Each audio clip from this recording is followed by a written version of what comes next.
Conhece o jogo Cuphead?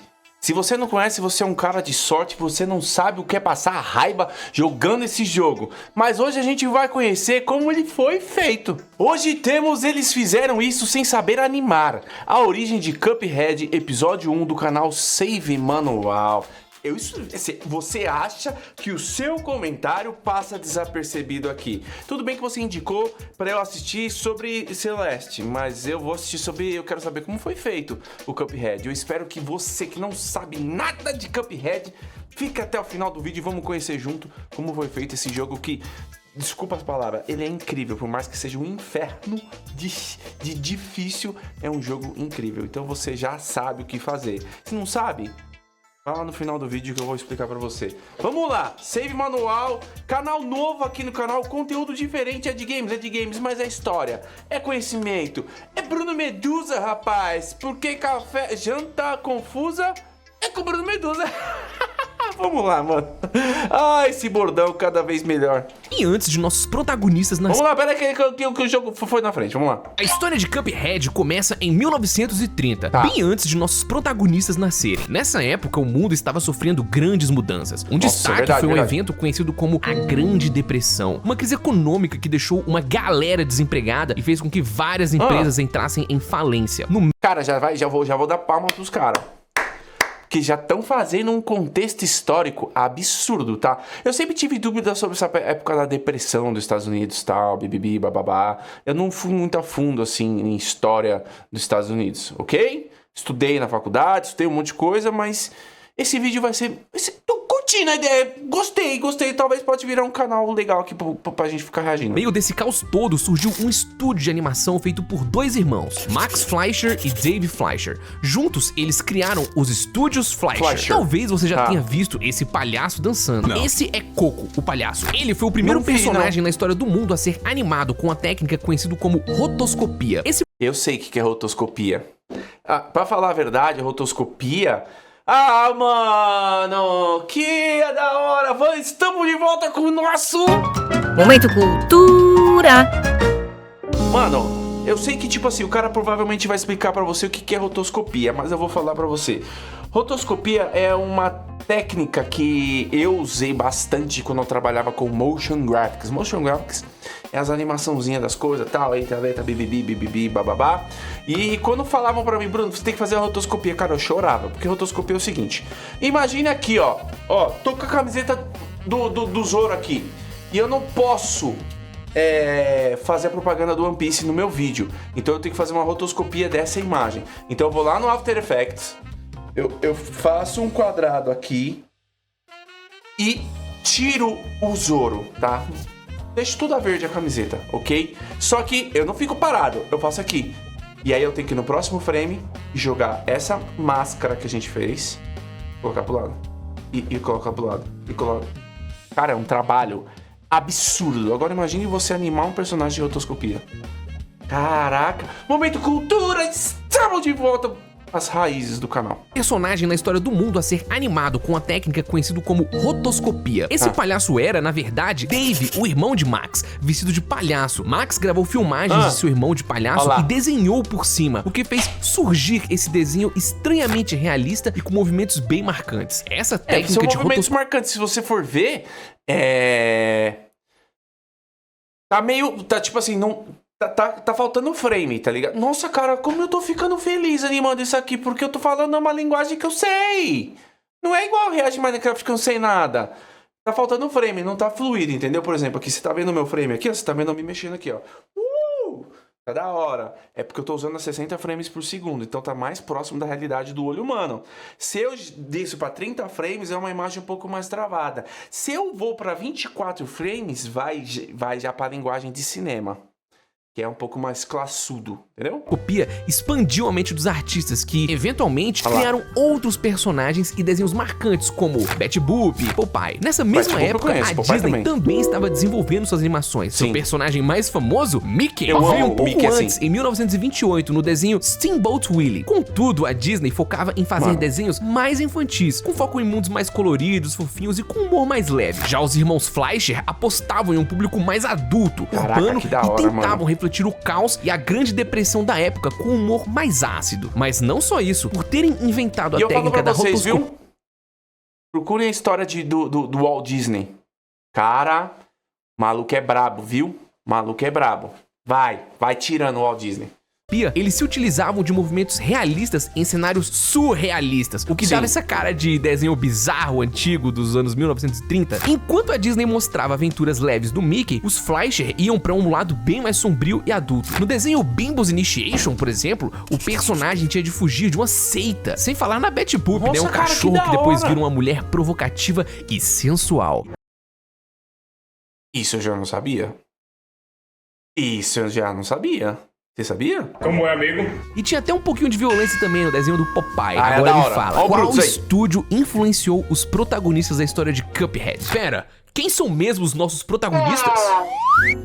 Um sonho de infância. Que canal! Chad e Jared Moldenhauer, dois irmãos que cresceram em Regina, no Canadá, na década de 80. A infância dos dois foi bastante influenciada por seus pais. Enquanto seus amigos da rua assistiam desenhos da Disney e jogavam Nintendo, os irmãos assistiam Betty Boop e jogavam Master System. Os pais deles valorizavam muito... Vocês sabem que jogo que é aquele?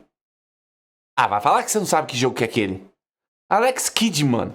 Nossa, saiu até uma versão há uns 3 anos atrás pra Nintendo Switch, que é maravilhoso esse jogo, que você tem a opção de você jogar nesse gráfico aqui, tá? Tipo Super Mario, zoado, ou então num gráfico novo. Muito bom, mano, muito bom, Alex Kidd. Muito mais os desenhos antigos, o que gerou uma influência enorme nos irmãos. Uma de suas animações favoritas era a Bimbo Initiation. Esse desenho, ele é completamente surreal e bizarro. E no fim, é revelado que a seita, na verdade, é da Betty Boop. E aí, obviamente, o cachorro doidão decide participar. Essas influências inspiraram os irmãos. Quando tinham 10 anos, eles faziam competição de desenho pra ver qual deles conseguia desenhar o monstro mais terrível e poderoso. Mas claro, além de assistir desenhos, os irmãos também jogavam vários jogos juntos. E por serem os únicos da rua a terem um Master System, suas influências nos jogos também foram completamente diferentes. Aí um console que eu nunca tive, Master System. Não tive. Que console que eu tive? Nossa, pra mim é muito cringe eu falar console. É videogame, mano. Não é roots. Videogame que eu tive Mega Drive. Eu jogava o jogo do Michael Jackson, Moonwalker. Muito bom. Tive Game Boy, preto e branquinho. Eu tive Super Nintendo. Aí na época que meu pai tava muito bem de vida na empresa que ele trabalhava, ele foi pra gringa e trouxe pra mim no lançamento do PS1. E no outro ano ele trouxe o lançamento do Nintendo 64. Eu sempre fui filho de pai rico e mãe pobre, filho. Nós tínhamos os melhores videogames, mas nós andava de busão. E é isso aí, enfim. Eu era rico só de final de semana. Nos outros 5 dias da semana eu era pobre. É verdade. Não. Deve estar falando, nossa, que mentira. Não, é verdade. Que outro videogame que eu tive? E aí eu pulei o PS2 e eu tive o PS3. Eu tive não, né? Eu tive combinado com o meu irmão. Pega a fita aqui pra você trocar ideia com o teu irmão. Se você é mais novo, teu irmão mais velho, tá? Meu irmão trampava e gravava bem. Eu trampava e gravava mal. Então ele comprou o videogame, o PS3, e eu comprava os jogos. Exatamente isso. Então eu tive o PS3, depois de adulto, velho, já com filho, eu tive o PS4. E hoje em dia eu tenho o PS5, o Nintendo 3DS, o Xbox Series S, o Nintendo Switch 1. Isso. Tá bom, né? Em breve eu vou comprar o Nintendo Switch 2.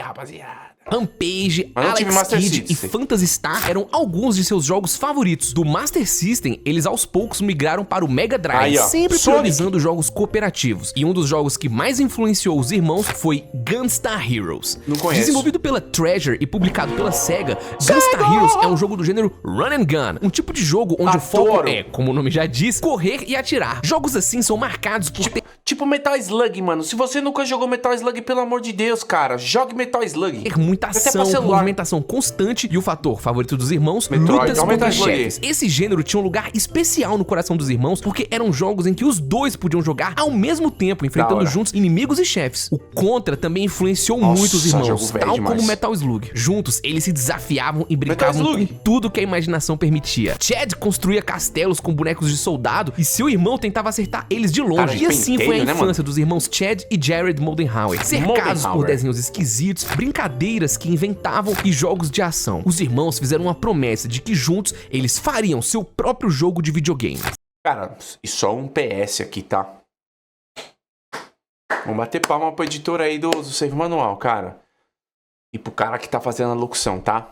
Muito bom, mano. Foi então que por volta dos anos 2000 que os irmãos decidiram tentar pela primeira vez fazer um jogo. Omega Response era o nome, um jogo run and gun inspirado em Contra. Outra ideia foi um jogo feito de giz chamado Ninja Stars, que tinham dois protagonistas, um vermelho e outro azul. Um conceito recorrente nesse tipo de jogo e que apareceria de novo no futuro. Nenhuma dessas tentativas deram muito certo, afinal, a tecnologia da época exigia muito e eles não tinham muito conhecimento. Inclusive, eles chegaram a tentar programar no hardware conhecido como NET Yaroze, uma edição especial do PlayStation 1 feito para amadores de programação. O NET Yaroze era um kit de desenvolvimento com várias ferramentas para auxiliar programadores a fazerem seus jogos. Cara, eu nunca tinha visto esse PS1 preto assim, mano.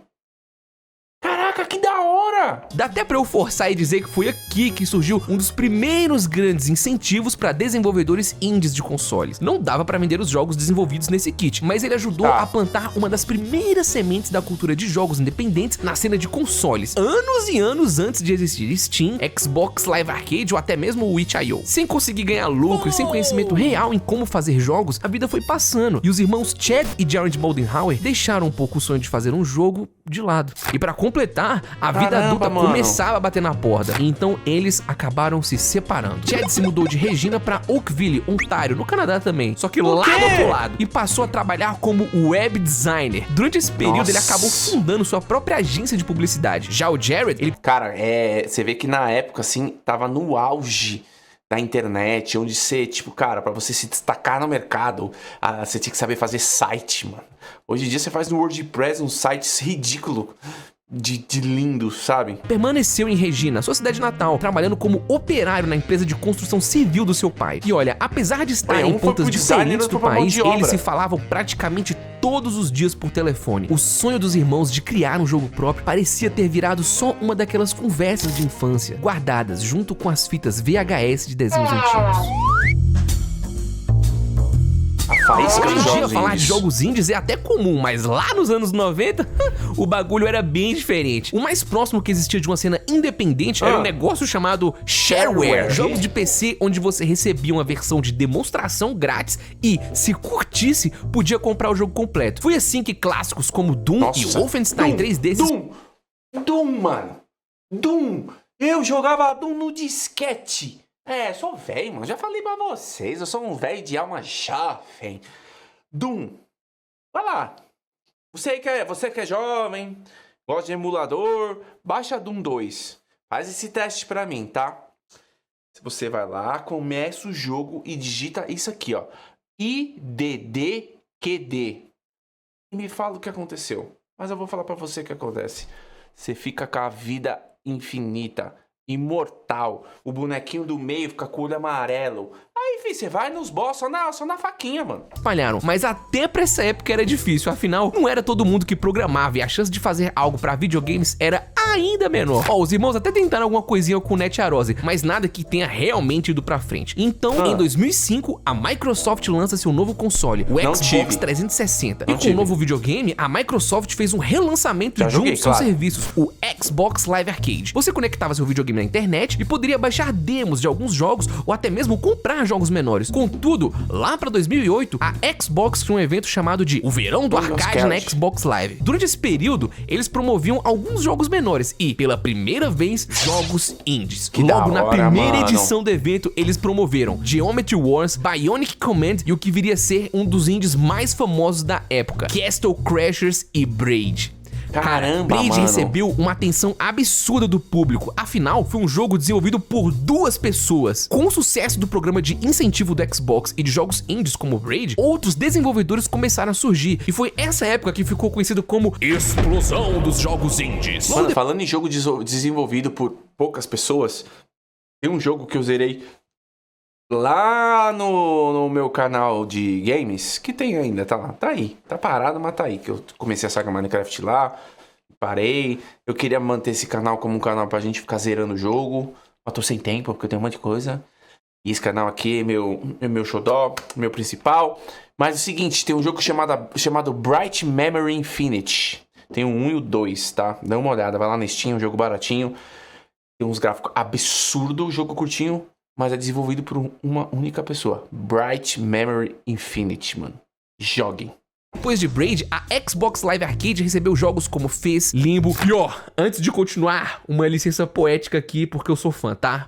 Meu queridíssimo e incrível Super Meat Boy, que foi desenvolvido por 2 pessoas. Com o sucesso de vários jogos independentes rolando, 2 canadenses, o James e a Lizane, decidiram se juntar para documentar o desenvolvimento de 3 novos jogos indies. E assim nasceu o filme Indie Game The Movie.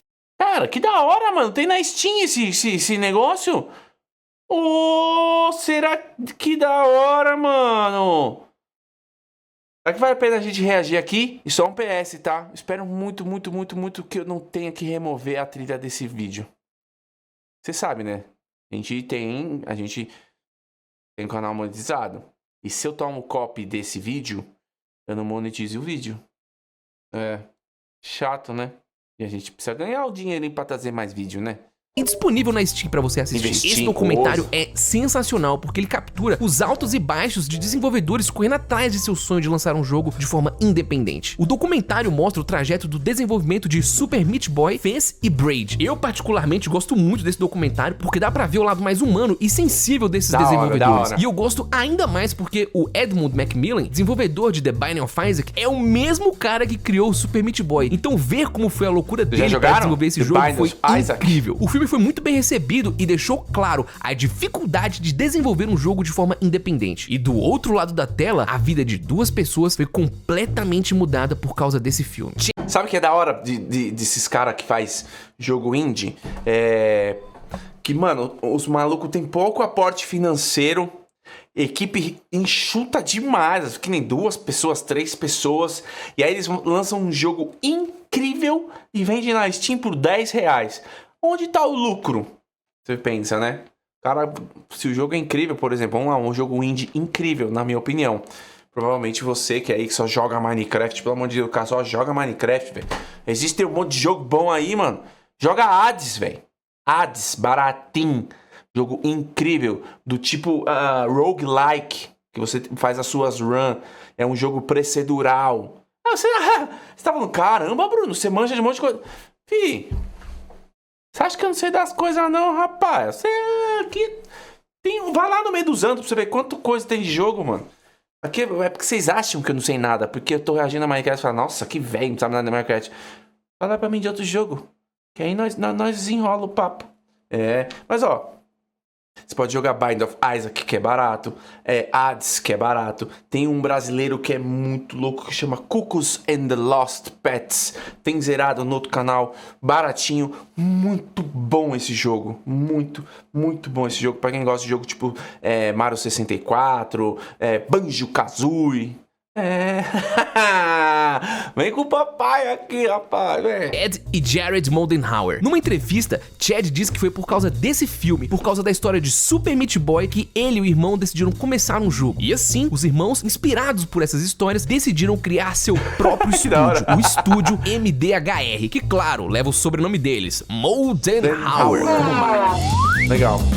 Quando a brincadeira fica séria. Com o estúdio criado, os irmãos decidiram reviver seu maior sonho, criar um jogo de videogame em que eles gostassem de jogar. Saudade então, de jogar um alguns projetos antigos foram tirados de gavetas. Depois de um dia puxado na obra, carregando cimento e encarando o sol na cabeça, o Jared voltava pra casa com animação que só quem tem um sonho entende. Ele pegava o telefone e lá estavam eles, os 2 irmãos, trocando ideia de joguinho como faziam quando eram crianças. Juntos, eles conversavam por telefone e ficavam revivendo várias ideias antigas. Ao longo da vida, os dois planejaram vários joguinhos, mas eles sempre voltavam pro Sr. Burns e o Caco do Muppets Baby. mesmo ponto, jogos run and gun. Os dois eram apaixonados por Gunstar Heroes e por Contra 3. O desejo de fazer um jogo de ação rápida, atirando igual maluco e, claro, com lutas contra chefes gigantes, nunca saiu da cabeça deles. Então eles decidiram que, se realmente quisessem fazer um jogo, tinha que ser um jogo que viesse da maior paixão deles. Importantíssimo dizer que nem Chad nem Jared tinham qualquer experiência com programação ou animação. Mas claro, Caramba, nessa época mano, a internet já tinha muita informação pra quem quisesse realmente estudar. Contudo, a vida adulta ainda tava lá. O Chad ainda tava como web designer do outro lado do país e agora casado com Maya Moldenhauer. E Jared ainda tava ralando no sol quente. Então era somente aos fins de semana que os irmãos conseguiam se falar e pensar juntos sobre o jogo. As primeiras ideias foram surgindo e uma delas foi um protótipo que chamaram de Jay and Slushy. Ó, ainda não tinha um personagem definido e nem o estilo de arte do jogo, mas eles já tinham uma ideia de luta. O chefão, uma mão gigante. O herói, um serzinho verde de chapéu que parecia ter sido desenhado com giz de cera pra uma criança de 5 Eu achei que era um picles, mano. anos. Era tosco.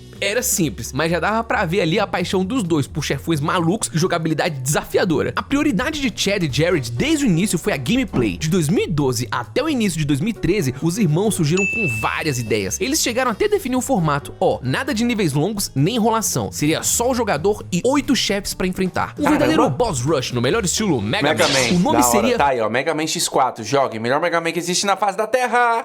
Super Turbo Mega, uma referência aos seus videogames favoritos, Super Nintendo, Wonder Mega e Turbo Express. O segundo desafio foi começar a pensar na estética visual do jogo. Eles tiveram várias inspirações e todas elas eram de materiais feitos à mão. Um jogo que inspirou muito as ideias iniciais foi o Yoshi's Island, por ter uma estética feita à mão, com cara de papel e giz de cera, que dá um estilo visual único pra ele. Eu tenho esse jogo aqui ainda pro Nintendo 3DS, mano. Caraca, eu tenho! Esse jogo é incrível! Nossa, é verdade, eu tenho! Nesse jogo, o cenário e o design das fases, eles são estilizados pra parecer pintura a óleo, aquarela e desenho de giz de cera, criando esse visual artístico aí, ó, meio fantasioso. Uma das principais ideias que tiveram era ser um jogo que acompanhava as fases de uma criança no colégio. Primeiro os chefes seriam de massinha, depois de giz de cera, depois chefes parecendo um artesanato de escola, até chegar na 8ª série, e aí sim o jogo ficaria mais detalhado. Durante os testes, eles começaram a colocar, só de brincadeira, alguns personagens lá dos desenhos dos anos 30, como o Bimbo e o Mickey. E o que era tipo Super Smash Bros, tá ligado? Eles foram os precursores do Super Smash Bros, mano. Só uma piada interna virou o detalhe que mais chamou a atenção de todo mundo que viu o protótipo. Era inevitável. Os amigos, eles ignoravam quase tudo, menos aquela estética de desenho antigo. O feedback foi tão sinistro que os irmãos não tiveram escolha. Vamos ter que aprender a animar. E ó, uma pausinha, tá? Esse vídeo aqui, ele tem um grande patrocínio e faz total sentido com a forma que eu pesquiso as doideiras que eu conto aqui pro canal. Fazer um roteiro pro Save Manual exige uma pesquisa absurda e às vezes isso me joga em uns cantos bem obscuros da internet. Já me meti em fórum russo de 2007, site japonês que bloqueia a IP do Brasil, e já fiquei até no YouTube da China, o Bilibili, só pra procurar umas runs mais raras. E o que me salva nessas horas é a NordVPN. Com ela eu mudo meu local virtual com um clique e todos os direitos aí pros caras, da hora, ganhar uma grana. Mas vamos pular a propaganda aqui, ó. Vamos lá. Bilibili, que Bilibili, ó. Vamos lá, vamos deixar aqui. Link na descrição. NordVPN, começamos. A estética definida era a hora de começar. Vamos voltar aqui. Nasce uma caneca. O conceito do jogo e a estética definida era a hora de começar a avançar mais alguns passos. O Chad tava chorando porque ele sabia que se fosse pra fazer o sonho deles virarem realidade, eles teriam de encarar os desafios e aprender a fazer tudo. Jared ficou com a parte de programação. Ele começou a estudar sozinho as linguagens de programação até decidir que trabalharia com C#. A escolha por C# foi porque, na época, a Microsoft tinha um framework que rodava nessa linguagem. O que é framework? Pra nós, meros mortais que não programam entender, é o seguinte. Ó, imagina aí que você... Nossa, que legal, cara. Isso aqui é pura cultura. É o Save Manual passando cultura pra mim e pra você e eu botando minha experiência em si. Ah, mano, pelo amor de Deus. Se inscreve no canal, velho. Você não vai achar conteúdo assim na internet. Não vai achar um canal onde tem cultura, risada e eu cozinhando os negócios, fazendo os desafios. Sim, vai ter bastante desafio. Vai ter bastante desafio aqui, sim. Vai ter desafio do eu indo atrás de café caro e barato. Vai ter desafio cozinhando mais. Aos poucos, tá? 1 por semana, 2. Aos poucos, tá? Mas você vai curtir. Quer fazer um castelo de Lego. Agora pense que pra levantar esse castelo, você teria que pegar pecinha por pecinha e ir montando. Ia dar um trabalho sinistro, né? Um framework, ele é como se fosse aqueles kits de Lego prontinho, que já vem com várias peças já montadas, só pra você organizar e montar mais rápido do que deseja. Tipo no jogo do Lego, que segurou o botão e... Então, e justamente a Microsoft, ela tinha esse kit aí, ó, prontinho. Ou melhor, esse framework. Não entendi esse final. Quer dizer, não entendi foi nada. Quem queria desenvolver jogos 2D e alguns jogos 3D mais simples. Enquanto Jared trabalhava na programação, Chad, com seu emprego anterior de web designer, aproveitou seu conhecimento para pegar a outra parte do projeto, a animação. Assim que decidiram por fazer um jogo ao estilo dos desenhos antigos, Chad sabia o problema em que tinha se metido. Veja, animar, além de ser uma tarefa extremamente trabalhosa, também é muito difícil de fazer. Tirando que você tem que ter um talento do caramba pra desenhar, né? Ah, não, sério? Então Chad comprou o livro que é conhecido como a Bíblia dos animadores. Eu tenho esse livro também! Por que eu tenho esse livro? Porque eu trabalhava com animação, mano. Vocês não sabem a dificuldade que é pra fazer um boneco andar, cara. Anatomia, de vai o braço, vai a perna, vai... Nossa, cara, eu tenho esse livro. Animators Survival Kit. E ele começou seus estudos. O estilo que escolheram foi basicamente o estilo que iniciou o que conhecemos hoje como desenho animado. O que chamava muita atenção dos irmãos eram as imperfeições dos desenhos. Era perceber como as linhas mudavam. Às vezes eram mais grossas, às vezes mais finas. Nada nesses desenhos parecia ter muita consistência. Só que o principal tava ali. Originalidade e a criatividade. Entretanto, as animações evoluíram e algumas etapas foram facilitadas. Eu vou falar disso mais pra frente, tá? Enquanto isso, Jared trabalhava pra traduzir os rascunhos do irmão em níveis jogáveis. Nessa imagem aqui, podemos ver que a ideia de enfrentar um chefe e fazer um desenho colorido e desenhado à mão sempre esteve ali. Mas bem, como que eles iam fazer um jogo sem nem ao menos pensar no protagonista? Chad, numa entrevista, diz: eu não lembro o número exato, mas provavelmente foram quase 300 ideias. No começo, pensamos em criar um personagem de desenho normal, no estilo do Mickey Mouse, Bimbo, Oswald ou até mesmo o Félix. Mas no fim das contas, a estética dos anos 1930 de colocar rostos em objetos foi o que realmente me conquistou. Quando eu tive a ideia de um copo com um canudo saindo da cabeça, pensei: é isso! Um personagem como esse permitiria uma movimentação super versátil e visualmente ele chamava muita atenção. O Shigeru Miyamoto, o criador do Mario, disse uma vez que é divertido imaginar os personagens de um jogo como atores num palco. Então pensamos, se os personagens tiverem movimentos estranhos como os dos desenhos antigos e o protagonista for um garoto com a cabeça de copo, isso abriria um leque enorme de expressões e o tornaria um protagonista perfeito pro nosso jogo. E foi através desse pensamento que surgiu o personagem Cuphead. Mas, claro, só depois do Chad testar vários conceitos. Ele e Jared ficavam horas assistindo vários desenhos antigos pra pegar referências. A inspiração principal do design do Cuphead veio do desenho bizarro Mickey do Mal Ataca o Japão. Esse é o nome, lá de 1936. Durante o ataque do Mickey... Nossa, isso aí pra mim é novidade. Nunca... Gente, olha que eu piro muito em animação, tá? Eu gosto muito, eu preciso voltar com esse meu hábito de assistir filme de animação. Tem muito filme, principalmente da Disney, que eu não assisti, por exemplo. Pode me julgar, nunca assisti Mulan. Apesar que nunca me chamou a atenção Mulan, mas tipo assim, já assisti Bela e Fera, Rapunzel, Branca de Neve, Frozen, Moana. Eu gosto até da música do mal. Vou te dizer então, de nada. Não é vou te dizer, pode dizer. Porque o mal é... Enfim...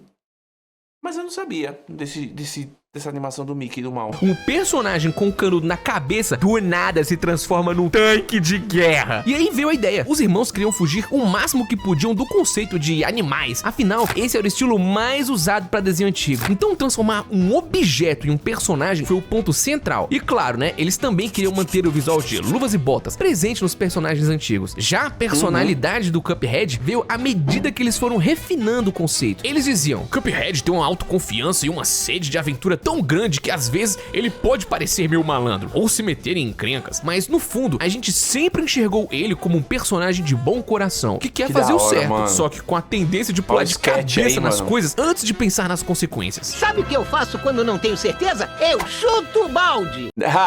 Série do Cuphead da Netflix, muito bom. E um detalhe curioso é que o nome dele foi escolhido desde o início. Cuphead, um nome simples e fácil de lembrar e que tem 2 sílabas, algo que também era muito comum nos desenhos antigos. E foi assim que, aos poucos, o conceito inicial saiu daquele desenho pra esse. É interessante demais ver os conceitos iniciais. O Cuphead teria uma animação de introdução onde ele tiraria a própria cabeça como forma de comprimento. E por falar em referências, sabe quando o Cuphead morre e o fantasma sai voando? A cor e o conceito do fantasma veio do desenho Lonesome Ghost de 1937, que tinham esses fantasmas transparentes. E outra inspiração pro fantasma foi a animação de morte do jogo Alex Kidd, onde quando você morria, o personagem saia voando pro céu como um fantasma. Mas olha, do que serve um protagonista sem os problemas pra encarar?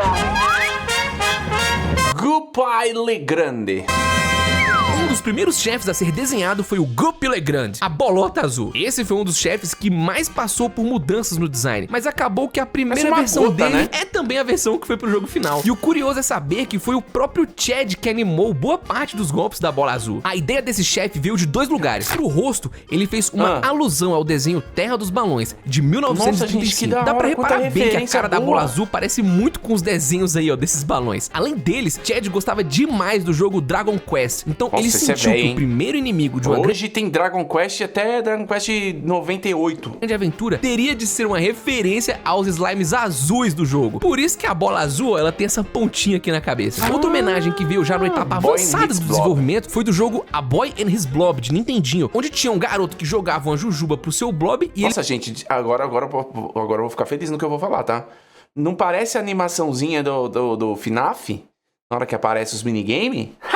Moleque, é documentário do Core. Tô devendo pra você? Tô com preguiça de fazer? Tô, porque a gente não bateu as métricas que eu falei lá. 1000 likes. Eu trago a parte 4. Parte 4? É a parte 4. Ele se transformava em alguma coisa pra ajudá-lo. No caso da bolota azul, ela mesmo se joga uma jujuba e fica gigante. O fundo do nível desse chefe também foi desenhado por Chad. Na primeiríssima versão dá pra ver que ele manteve o estilo artístico, mas na época dos desenhos antigos, os fundos eram pintados com aquarela. Sim. E essa foi a técnica que Chad estudou pra chegar na primeira versão do fundo. Uma curiosidade legal é que nos trailers iniciais, esse aqui, ó, que seria o fundo do nível da bola azul, com o castelo lá no fundo. A ideia era de que grandes aventuras sempre começavam próximas a um castelo, uma outra alusão a Dragon Quest. Agora, com um protagonista e um inimigo pra enfrentar, veio o design do jogo. Desde o início, os irmãos queriam um jogo mais baseado em reação do que apenas memorização. Jogos como Contra 3 e o Contra Hard Corps usavam algumas fórmulas onde os ataques se repetiam, e eles perceberam que isso fazia com que o jogador apenas decorasse o padrão de movimento, que tirava um pouco a surpresa e o fator de rejogabilidade. Já outro bom exemplo que eles tinham era o de Mega Man, onde o chefão tinha diferentes padrões de acordo com a sua distância do chefe. Só que, claro, né, ainda assim dava pra tirar vantagem dependendo de como você se portava na luta. Cara, tem um jogo, você que é do Souls-like, tá? Chama The Lies of P. Que é baseado no Pinóquio, tá ligado?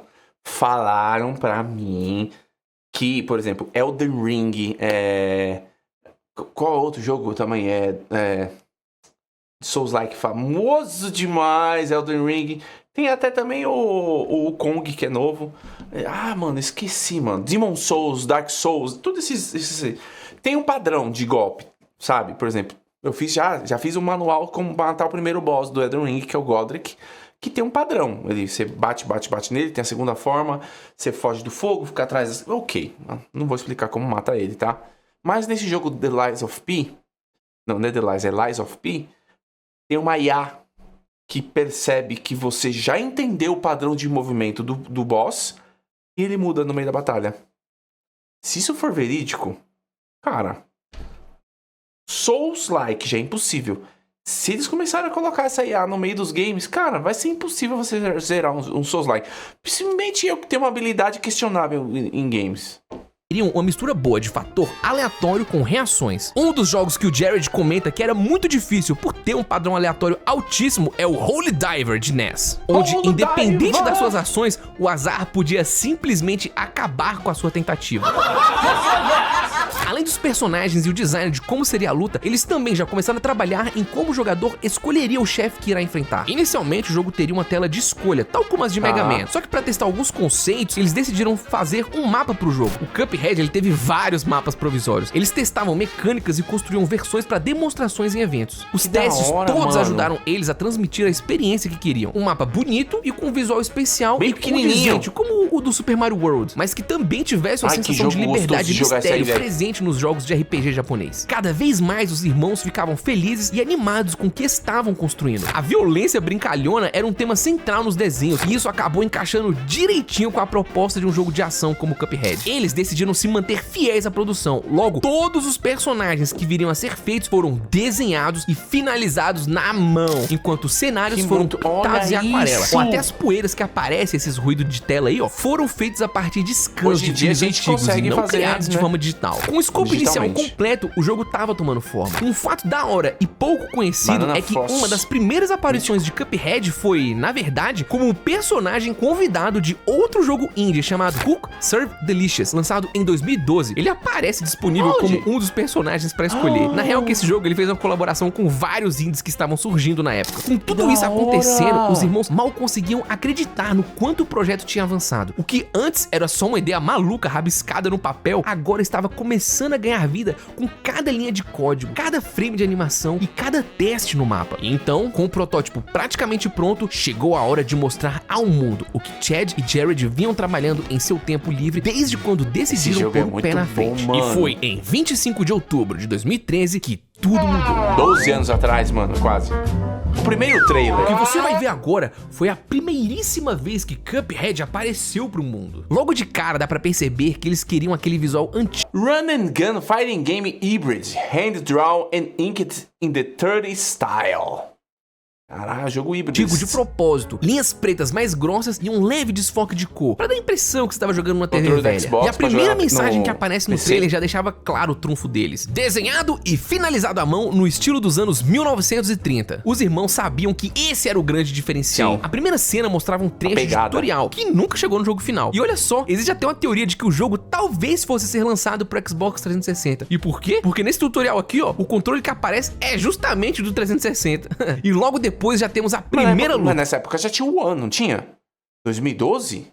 2013 já tinha Xbox One. Naquela época, a vida do chefe era representada por um número que ia caindo a cada acerto. A barra Agora especial não tem mais que fica na vida. tela também era diferente. E até o nome das armas ficava exposto na tela. O título da luta, Lute ou Fuja. Uma escolha de palavras que Fight acabou or sendo flight. trocada nas versões seguintes. Depois da luta, o trailer mostra pela primeira vez um mapa do jogo. E olha que curioso, ali tá a fase de tutorial, ó, marcada no mapa. A ideia era fazer um Uma mapa academia. bonito, mas com a movimentação livre. Os chefes teriam suas versões menores ali no mapa, meio como miniaturas. Mais um conceito que acabou ficando de lado depois. Quando o trailer volta pra mostrar mais da luta, dá pra reparar em algumas coisas que chamam a atenção. Uma versão inicial da luta contra a bola azul, que acabou não indo pro final do jogo, um tipo de tiro chamado Wide Shot, que também foi cortado antes do lançamento, e o fundo do nível, que veio direto daquele primeiro rascunho que o Chad tinha feito lá atrás. E o mais impressionante, tudo que você vê animado aí foi feito pelo Chad, sem ter qualquer formação prévia em animação tradicional. Nossa, meu Personagens, Deus do cenários, céu, cara. tudo feito à mão. Ah, e outro detalhe curioso, nessa versão Mas quem Cuphead desenhou? não tinha uma animação própria pra quando ele mudava de direção. O desenho dele simplesmente trocava. Só depois, com o polimento do jogo, que isso mudou. E no final do trailer, o anúncio. Lançamento em 2014. Esse teaser de apenas 40 segundos Meu mudou Deus. o rumo do estúdio MDHR. Meu Deus. Os irmãos abriram um canal no YouTube e simplesmente postaram o vídeo lá. Sem grande Explodiu. divulgação, sem publicadora, só o vídeo. Nos primeiros dias, pouca coisa aconteceu. Só que logo, o trailer começou a ser compartilhado pela internet. Chad e Jared ficaram de queixo caído com a recepção. Na real, o trailer mal tinha gameplay, mas o público ficou maluco com o visual. Era o que eles mais esperavam, né? Sabiam Eu que amo 90% do muito esse impacto jogo, tinha cara. vindo dali. O sentimento deles era de que nenhum outro jogo tinha sido 100% desenhado à mão daquele jeito. O máximo que eles conseguem dizer que chegou Mickey perto foi o Mania. Mickey Mania. Não Só que joguei depois esse dele, jogo. mais nada. Na cabeça deles, o objetivo era tentar algo na pegada do jogo Dragon's Lair. Não Pra quem joguei não conhece, também. o Dragon's Lair é aquele jogo de arcade que parecia um desenho animado jogável. Você assistiu a animação gigante e tinha que apertar os botões certos na hora certa pra não morrer. Um formato que lá nos anos 80 já Isso já é o jogo? Sim, isso já é o jogo rodando.